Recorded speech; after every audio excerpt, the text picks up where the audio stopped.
Bonjour à tous, j'espère que vous allez bien. Émilie Vergne, avocate au barreau de Paris. Et aujourd'hui, j'interviens démaquillée, en complètement naturel, parce que cette vidéo n'était pas prévue. J'étais en pleine démarche administrative, vous savez, les démarches spéciales Covid sur les aides de solidarité qui sont proposées aux entrepreneurs, aux petites entreprises et aux indépendants. Donc c'est à vous que je vais m'adresser. Voilà, moi j'ai perdu 1h20 à faire ces foutues démarches.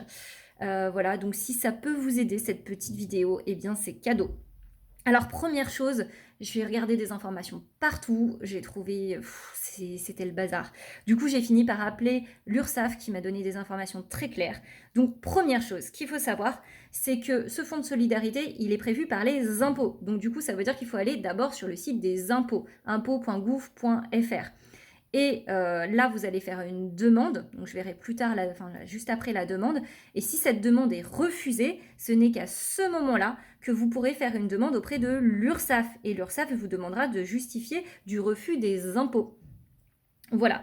Donc, c'est pas cumulatif, ces deux aides, c'est d'abord les impôts, et si ça fonctionne pas, vous pouvez vous retourner auprès de l'URSSAF. Donc, qui est-ce que ça concerne? Quand vous allez sur impôts.gouv.fr, donc c'est tout simplement le portail du fisc, il faut quand même le dire. On vous explique déjà qui est-ce que ça concerne.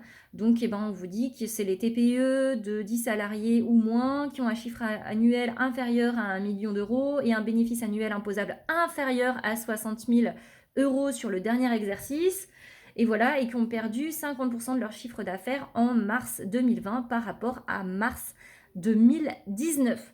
Voilà, déjà pour commencer, alors après il y a plein d'autres possibilités. Il est précisé que cette aide peut aller jusqu'à 3 500 euros par entreprise. Bon, je vous passe les détails, je vous laisserai regarder. Maintenant, la question c'est comment on fait. Donc déjà, il faut savoir que les professionnels qui sont concernés, du coup, vous allez aller dans votre espace particulier et non dans votre espace habituel, donc l'espace professionnel, c'est l'espace particulier. Une fois que vous aurez fait ça, vous allez aller dans la partie messagerie sécurisée.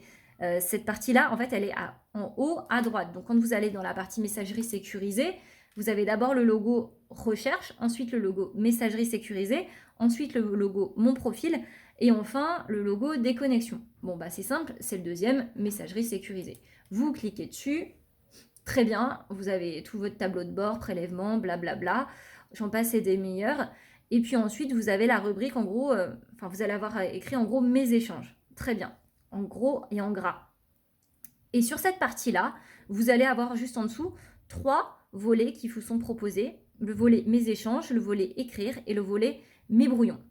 Donc c'est le deuxième, vous passez juste la souris sur la partie écrire, et sur la partie écrire, vous allez vite vous rendre compte qu'il y a plusieurs choses qui vous sont proposées, donc il y a un tableau déroulant. Faudra aller sur la dernière partie qui s'appelle Je demande l'aide aux entreprises fragilisées par l'épidémie Covid. Donc je clique dessus, très bien, et là on me génère donc un formulaire à remplir et qui va pouvoir évaluer si oui ou non je peux bénéficier de cette aide. Voilà, tout simplement. Si ça ne fonctionne pas, vous ferez exactement la même démarche auprès de l'URSSAF, tout en pouvant justifier, bien entendu, du mail de refus des impôts. Alors, si vous n'avez pas vos informations pour rentrer dans la partie espace personnel, parce que moi c'était mon cas, donc j'ai perdu, je sais pas, 45 minutes dessus. Voilà, j'avais toutes les infos pourtant, tout était classé et tout, c'était nickel, et ben non. Ah ben non, et ben ça n'a pas marché. Plutôt que de chercher pendant 3 heures dans toutes mes informations, j'aurais mieux fait d'aller tout simplement, c'était sur la droite en fait, vous avez la possibilité de cliquer en haut à droite et on vous dit euh, avez-vous oublié votre numéro fiscal? Si oui, on peut vous l'envoyer par mail. Bon, en fait, j'aurais juste dû faire ça dès le départ. Du coup, j'ai juste rentré mon adresse mail tout simplement. Me rentrer mon adresse mail tout simplement avec ma date de naissance. Et puis, du coup, ce numéro m'a été directement envoyé. Et en fait, j'aurais dû faire ça depuis le début et éviter de perdre du temps.